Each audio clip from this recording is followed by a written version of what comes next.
rahmat. Ilhomlantiruvchi kirish nutqlaringiz uchun katta rahmat. Endi biz panel sessiyamizga o'tamiz.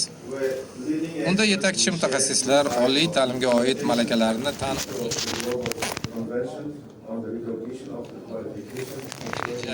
bo'yicha fikrlari bilan o'rtoqlashadilar. Unda hozir men so'zni janob Borner Chakron, UNESCOning siyosat va umrbod ta'lim bo'yicha direktoriga bermoqchiman. Marhamat.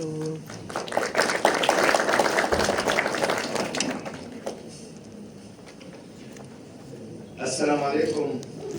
Good afternoon. Hammaga salom. Hurmatli janob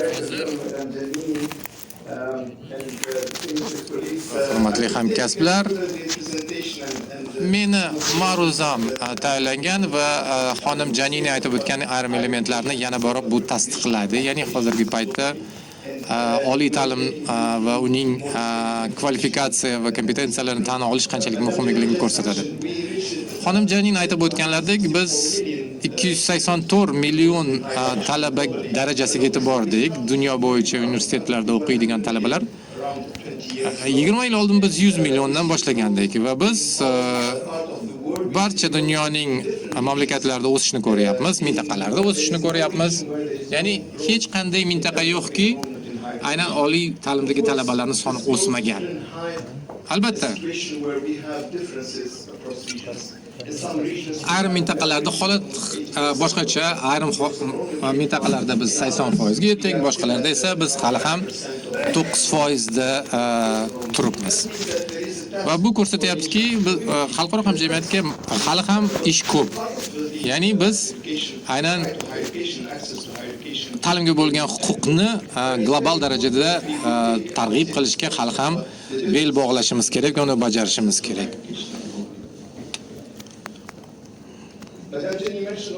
Madam Janini shu bilan birga aytdilarki, hozir bizda 7.3 million talabalar mobil ravishda boshqa mamlakatlarda o'qishyapti.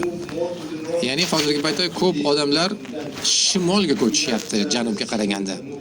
Ya'ni biz mobillikni Yevropaga ko'ryapmiz, lekin kamroq Afrikaga ko'ryapmiz. Aynan shuni xalqaro hamjamiyat targ'ib qilish kerak. Chunki bu mobillik bu o'zaro bo'lish kerak. Nafaqat odamlar oliy ta'limni qandaydir ma'lum bir mintaqalarda qidirmasdan bir xil boshqa mintaqalarda madaniy, pedagogika tajribasini o'rganishlari mumkin.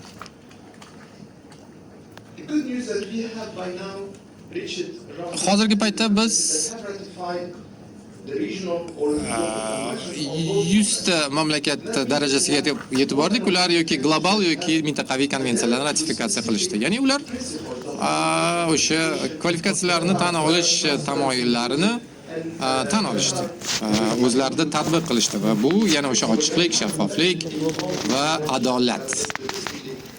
Va yangi demak konvensiyalarning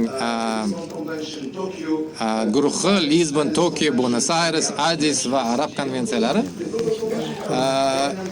ular global konvensiyani qoshida yaratilib, bular hammasi birlashadi.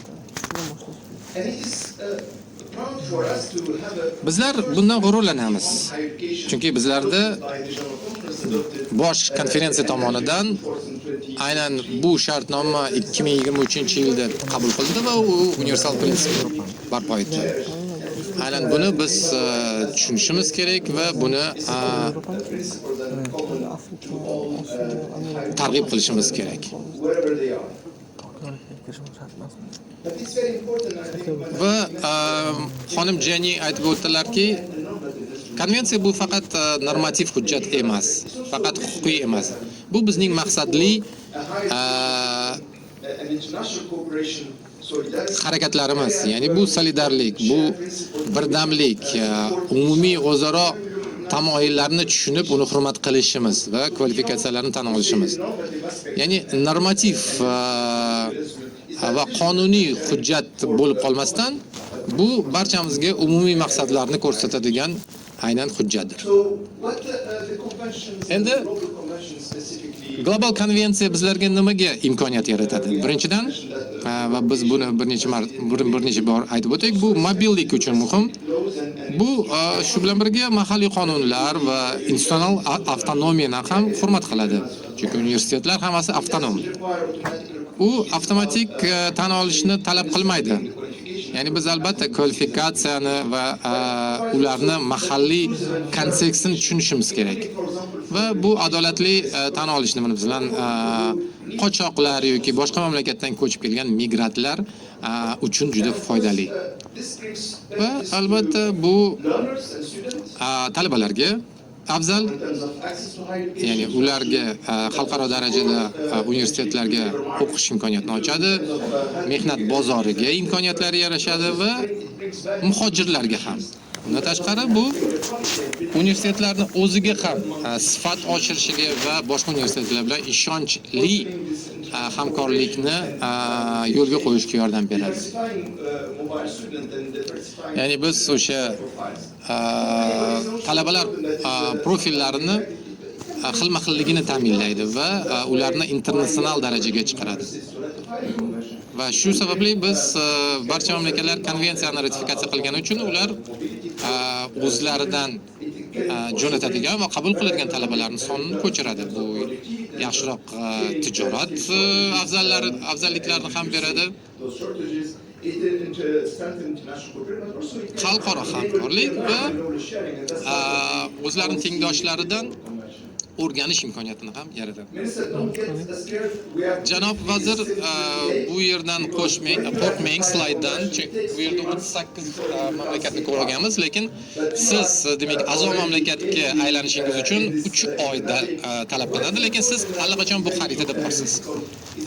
Bu yerda eng muhimi shundan iboratki, global konvensiyada butun dunyo mintaqalaridan a'zolar bor. Barcha rivojlanish mavqeiga tegishli bo'lgan mamlakatlar, ya'ni rivojlanayotgan va kam ta'minlangan mamlakatlar va universitetlar turli mamlakatlardan kelib va bizlarga o'ziga yarasha xilma-xillikni yaratib beryapti. Va biz inkluzivlikni bu yerda ta'minlaymiz. Va albatta bu yerda turli tizimlarning o'zining an'analari ham bor. Xonim Janini bir necha xarakteristikalar to'g'risida gapirib berdilar va qanday qilib global konvensiya ishonchni o'rnatishga yordam berishini aytib o'tdilar.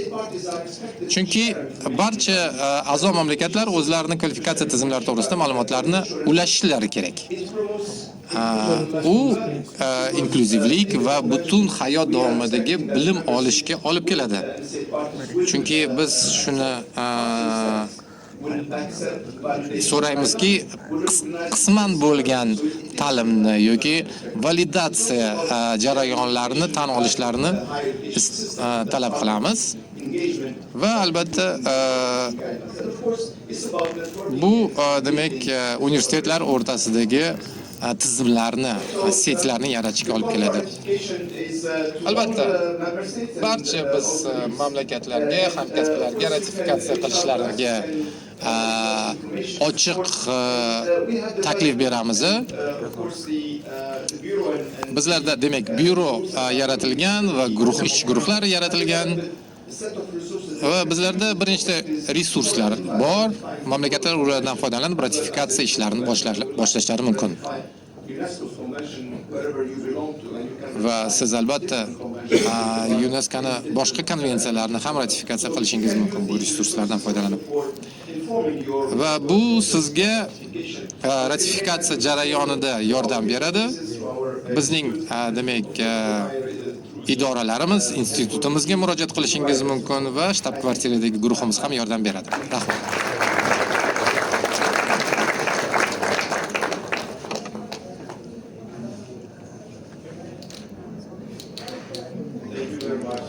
Katta rahmat, juda ham qiziqarli va aniq bo'lgan mavzu uchun. Endi esa men so'zni janob Stig Arne Sharvenga beraman, Global konvensiya byurosi raislariga. Marhamat.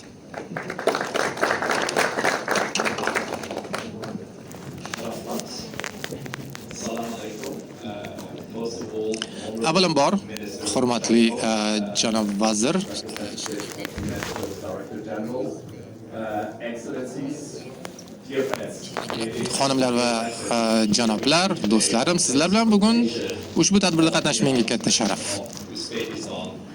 Va O'zbekistonni bizning global konvensiya oilasiga qo'shilishini nishonlashdan juda ham xursandman. as we have seen from the Ko'rganimizdek, demak, janob vazirni ma'ruzalaridan kelib chiqqan holda O'zbekiston juda ham jadal rivojlanish sodir bo'lyapti higher education system, oliy ta'lim tizimida drive for va bu aynan internalizatsiya qilish tadbirlari xilma-xillikni ta'minlash, sifatni ta'minlash va albatta dunyo bilan bog'lanish harakatlari. Transnatsional ta'lim, chet el universitetlarini O'zbekistonga yaratilishi va qo'shma dasturlar va bularning hammasi muvaffaqiyatga olib keladi. Bu muvaffaqiyatni asosiy kaliti bu tan olishda, without having e'tirof etishda. fair, Agar adolatli, shaffof, diskriminatsiyadan ozod bo'lgan tan olish tizimi bo'lmasa, barcha strategiyalar o'zlarini to'liq salohiyatiga erishmaydi. is on its journey O'zbekiston hozir from an important juda ham muhim bo'lgan xalqaro sherik mamlakat yo'lida turibdi. changing tremendous Aylanish yo'lida turibdi. Hozirgi paytda holat tez o'zgaryapti. Hozirgi paytda o'sha Amerika, Kanada, Avstraliya va Buyuk Britaniya ular o'zlarini xalqaro talabalar sonini kamaytirishyapti. Bunga bir nechta sabablar bor. the demand Talab Stefania Janini aytganlaridek is increasing, o'syapti and this opens up va bu juda katta imkoniyatlarni ochyapti. Yangi mamlakatlar uchun in recruiting ular ham xalqaro talabalarni qabul qilishga, o'zlarini ta'lim tizimlarini internalizatsiya qilishga yordam beradi va bu yerda albatta tan olish tamoyili juda ham muhim. is Bu yerda g'oya juda ham tarixiy. U UNESCO'ning bosh konferensiyasida boshlangan 1947-yilda. general conference Bu ikkinchi bosh konferensiya edi. also outside of Paris. U ham Parijdan tashqarida tashkillashtirilgandi, u Meksikada It was decided o'tkazilgandi. into what U yerda gaplashildiki, UNESCO endi krizisdan keyingi universitetlarni darajalaridagi farqlarga e'tibor qaratishni boshlashdi. we had Birinchidan bizlarda mintaqaviy konvensiyalar bo'ldi, darajalar bo'yicha, undan keyin 1993-yildagi tavsiya kelib chiqdi. we had Undan so'ng bizlarda mintaqaviy konvensiya o'tkazildi va bu to'g'risida Boxen Chakrun gapirib o'tdilar. Lisabon, Tokio konvensiyalari va aynan bu mintaqaga tegishli bo'lgan ular va biz ko'rdikki, talabalar qo'shni mamlakatlarga borish bilan cheklanishmadi. Ular mintaqalardan boshqa mintaqalarga o'tishni boshlashdi. Va 2010-yillarda biz o'ylashni boshdikki, balkim bizlarga endi global konvensiya kerakdir. work was Va adopted ishni boshladik. UNESCO konferensiyasining after a period with davomida uni qabul qildik. Birinchi juda ko'p izlanishlar olib bordik. had the committee that looked into Qo'mita yaratildi. Bu hujjatni 2 yil davomida o'rgandi. Bundan keyin bizlarda hukumatlararo muzokaralar bo'ldi agreed va 2019-yilda barcha a'zo mamlakatlar matnni tasdiqlashdi. the way. Keyin biroz u qolib ketdi. Pandemiya boshlandi. Student mobility Talabalarning mobillligi was important eng muhim bo'lgan masala sifatida xizmat qilmadi. Lekin 2023-yilda 20 state parties. bizlarda 20 ta a'zo mamlakat qo'shildi va biz birinchi konferensiyani o'tkazdik. We had the second one now Ikkinchisi in June. iyun oyida bu yil What is tashkil wonderful qilindi now, as also what he va mentioned, Boxen Chakrun aytib o'tganlaridek, to biz endi more tools that is used ko'proq resurslarni taqdim qilyapmiz a'zo mamlakatlar uchun, universitetlar uchun, hukumatlar uchun va universitetlar uchun bu juda ham muhim, chunki barcha ishni ular bajarishadi. Hozir bizlarda operativ yo'riqnomalar bor, ular tasdiqlandi. Ular demak universitetlar tilida yaratilgan, qonuniy emas, qonuniy tilda emas Bular o'sha tan olish tizimini qanday qilib amalda bajarish to'g'risida gapirishadi. Ya'ni bu qanday qilish, qonunlarga muvofiq ravishda bajarishni emas, balki buni imkoniyat sifatida universitetlar ichki strategiyalarini global konvensiyaga muvofiqlashtirishga yordam beradi. Keyingi 2 yil davomida O'zbekiston endi stol atrofida o'tiradi 2027-yilda a'zo mamlakat sifatida. Biz 3 ta qo'shimcha matnlarni qabul qilamiz. Ularni ham yo'riqnoma deb atasak bo'ladi. Ular hammasi juda ham muhim. Birinchisi bu sifatni ta'minlash bo'yicha transnatsional ta'lim bilan birgalikda tan olish va mobillikni negizi bu ishonch va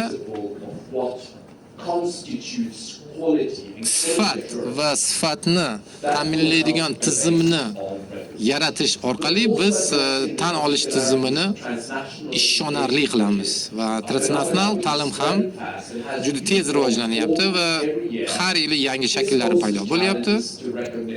Bu tan olishga o'ziga yarasha qiyinchiliklar tug'diradi va biz yo'riqnomalar orqali barcha a'zo mamlakatlarga, universitetlarga yordam bermoqchimiz. Ya'ni qanday qilib buni ular samarali ravishda bajarishlari mumkin. Ikkinchidan, yana yo'riqnomalar demak qochqoq ko'chirilgan insonlar, migrantlar, muhojirlarga ham ularning kvalifikatsiyalarini tan olish yo'riqnomasini chop etyapmiz. Ya'ni yo'riqnomalar universitetlarga va hukumat, vazirliklarga qanday qilib aynan shu qiyinchiliklarni yechsa bo'ladi. Ya'ni agar muhojirda hujjatlar bo'lmasa, qanday qilib uni bajarsa bo'ladi? Qanday qilib tan olsa bo'ladi? Chunki biz bilamizki, qochoqlar, muhojirlar har xil holatda mamlakatingizda bo'lishi mumkin, yetib kelishi mumkin. Uchinchidan, bizlarda mintaqaviy konvensiya bor, global konvensiya bor, yo'riqnomalar bor, lekin ular bir xil matnga ega emas. Uni sabablari ko'p. Har xil yillarda yaratilgan, turli kontekstlarda yaratilgan hisobli biz aynan shu barcha mintaqaviy va global konvensiyalarni taqqoslab, bu farqlar to'g'risida izoh beryapmiz. Ikkinchidan, biz o'ylaymizki, bu qo'shimcha matnlar global ekotizimni yaratishga yordam beradi. Chunki bizlarda mintaqaviy konvensiyalar bor, global konvensiya bor va bu tizim uzluksiz ishlashi kerak. Albatta, global konvensiya bu yuqori hujjat deb hisoblashadi ko'pchilik, lekin bu noto'g'ri fikr. Ular teng huquqli normativ hujjatlar hisoblanadi. Xonimlar va janoblar, Samarqandga tashrif buyurish katta sharaf men uchun. Bu konferensiyada qatnashgandan juda ham xursandman. O'zbekiston tabriklayman. 39-a'zo mamlakat sifatida a'zo bo'lgan